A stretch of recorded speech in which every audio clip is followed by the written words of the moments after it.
Nico, what happened to your eyes? Oh, wala yan. Wala naman, ha? Oh, I got, I don't know if nabasa mo, pero I got mugged in Makati on January 2nd. Sinapak nila sa ulo ko. Tapos, they stole my phone and tried to steal my wallet, pero hindi sila successful. Phone lang.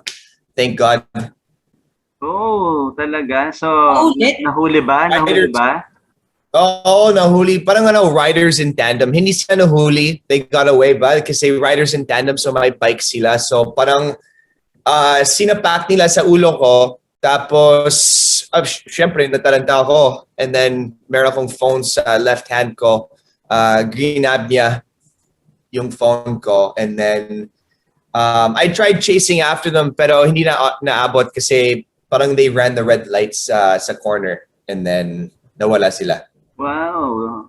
But are you okay now? Nothing, okay ako. Wala namang injury? I'm suffering head traumas and you can see my face. It's pretty messed up na.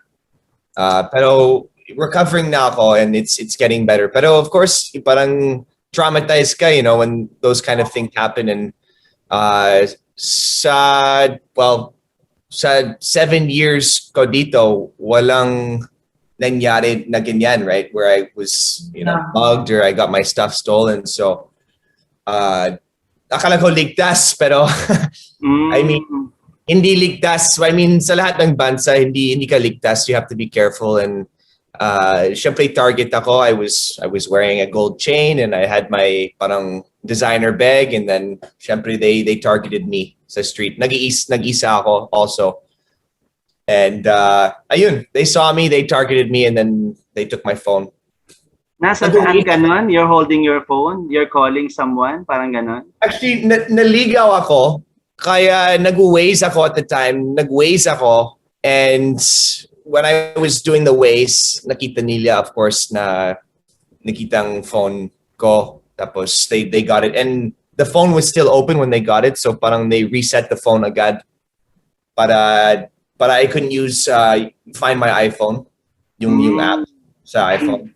Hindi ka na nagreklamo sa police or sa nagpa-blotter or something? Actually, pumunta ako sa police station, Makati Police Station, pero wala silang pakialam. I mean, alam mo yung police, diba? Wala silang ginawa. I mean, they parang said, oh, sorry that happened. We'll check the CCTV footage. Pero hindi nila na-check. Alam ko yan. At least you're safe, diba? Tama, at least I'm safe. And wala silang weapons or anything like that. I just have a black eye and head trauma. Now, going back to Love at the End of the World. Yeah, at least, di ba, naka-exclusive ako nung iyong what happened. Natanong ko lang naman, baka ako nabunggo lang, hindi ko alam na ganyan yung nangyari. Diba? Yeah. Yeah, yung going back to the movie, kumbaga, natuwa ba kayo na isa sa mga most streamed yung Love at the End of the World, yung inyong movie. Kumbaga, to all it's different country, di ba? Pero yung Pinoy, yung inyong ginawa yung most watch. Natuwa ba kayo dun sa reward na yun? Gold, go. Ikaw muna. Syempre ako, sobrang saya kasi yung pinagpaguran namin ng sobra-sobra na ng ilang araw, ng ilang buwan, lahat kami ng karakter doon yung pinagpaguran namin na na-appreciate ng mga tao, then nagustuhan nila at naging number 1 nga kami. Sobrang happy, sobrang overwhelmed ako kasi nung nalaman ko pa naman yung marketing na tong Love at the End of the World, alam ko naman nang magbo-boom talaga. Magbo-boom talaga. Then, yun nga, nung number 1, sabi ko, di ako nagkamali. Totoo nga, tama nga yung hula ko nun. Kasi, grabe yung pagod, tas yung mga eksena, kung napanood mo lang po yung 1, 2, 3, 4, tsaka 5, grabe yung mga eksena. Ilang araw din. Ngayon, happy lang. Sobrang happy ko. Proud ako sa team namin. Natuwa ako. Especially because I didn't want to do a BL series, Alan, that was just pang YouTube and para sa mga libog lang. Like, that's not what I strive to be as an actor. whenever I do a project or something, I want it to be moving. I want people to feel something when they watch it, not just cheap entertainment. I use that term very, very lightly, cheap entertainment. I want to do something that's meaningful. Kaya seeing all the comments, all the tweets, all the reviews from film critics that they actually like the series and naramdam nila ang mga emotions from my character and from other characters in the story. Natuwa ako. I mean, the fact that it's the most watched in Asia, that panalo yan. That's also really good news. But para sa akin, it's the fact that people feel moved and they feel something when they watch it. And that's, as an actor, that's my goal every time I take on a character, is I want someone to relate to it, and siguro they can relate to it in their own personal lives. Kaya happy ako. Why should the Filipino people, not just Filipino, but yung mga Asian, should watch, Love at the End of the World? Bakit kailangang panoorin ng mga manonood sa Gaga Ulala yung series niyo?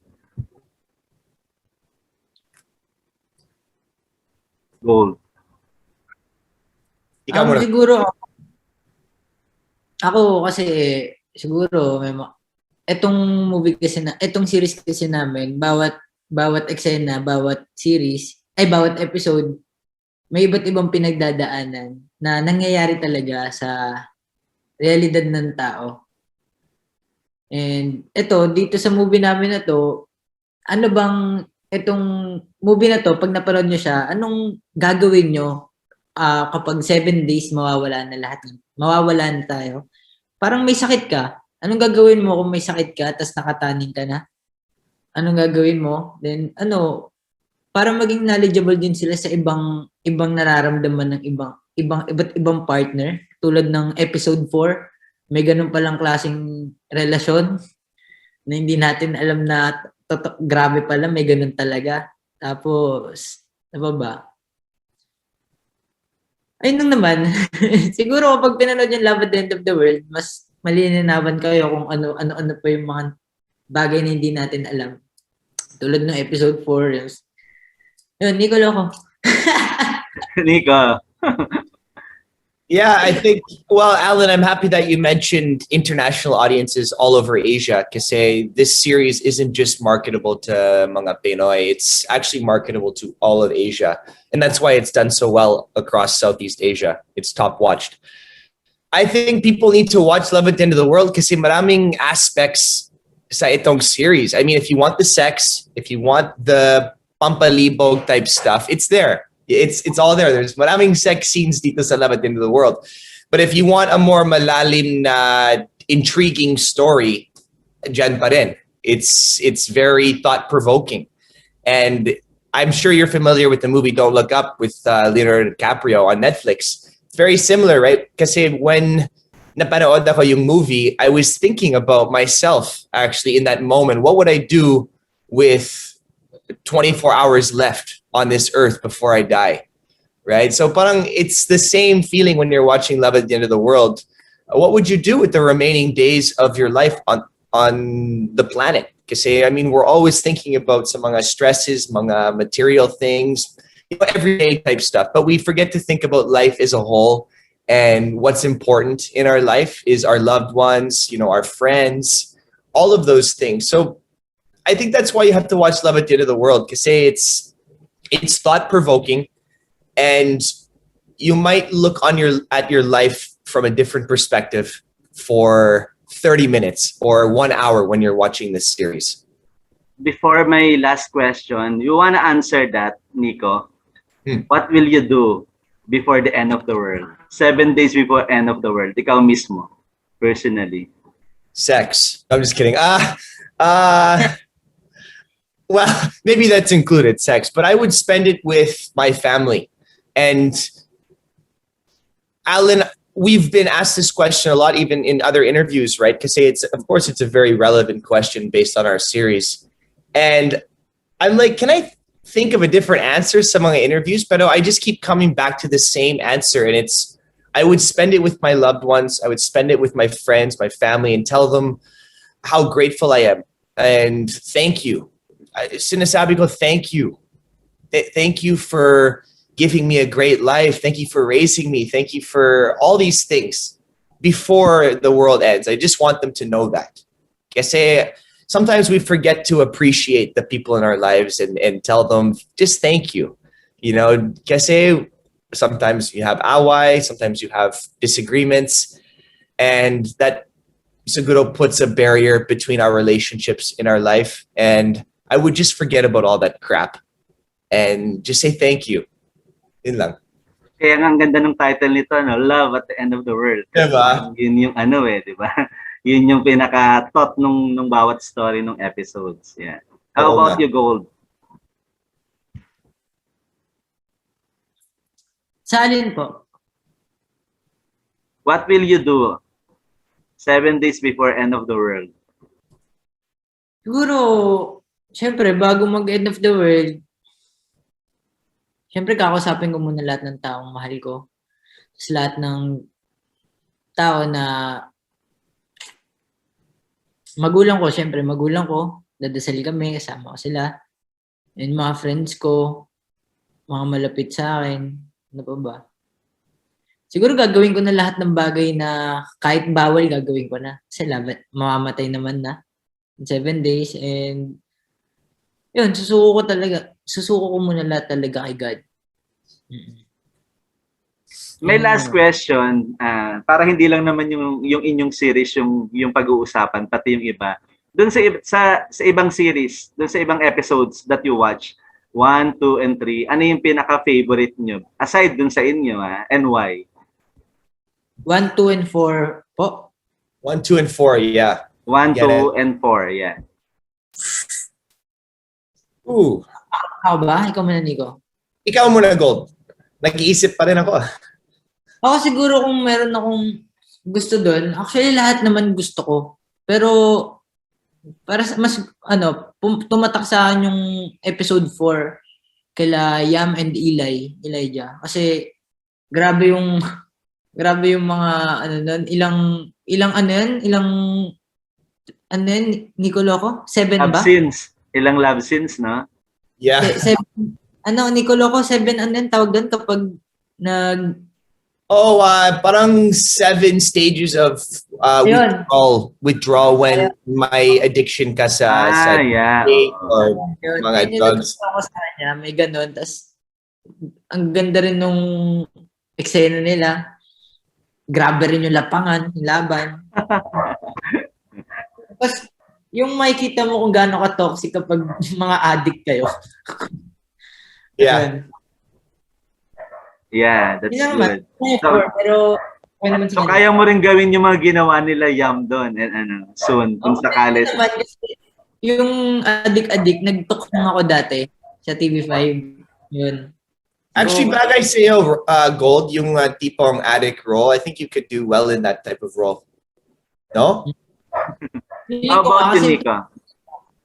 Para sa akin, I think it's hard kasi every episode is so different. That's the beauty of this series. Parang walang parehong story. But I think ako din, episode 4, I think I like the concept. It's like the movie Happy Together, Alan. I don't know if napanood ka yung Happy Together. It's a Chinese movie, independent film. I think it's 1990s, parang ganon. And yeah, it's about two males. It's a BL story as well. And nag-aaway sila all the time and parang the back and forth banter between them. So I like the story of episode 4, and Yam and Eli do a great job. Actually, that's parang the dark horse of this series is episode 4 due to the story. I think it's very compelling. I think our viewers liked it. I liked episode 1 also, Alan. I like the delivery and atake of Rex Lantano. Super talented siya as an actor, and I hope he gets more opportunities going forward. So yun, medyo mahaba-haba na yung ating pag-usap pero very exciting, nakakatawa. At naka-scoop pa ako what happened to your eyes. Di ba? Yeah.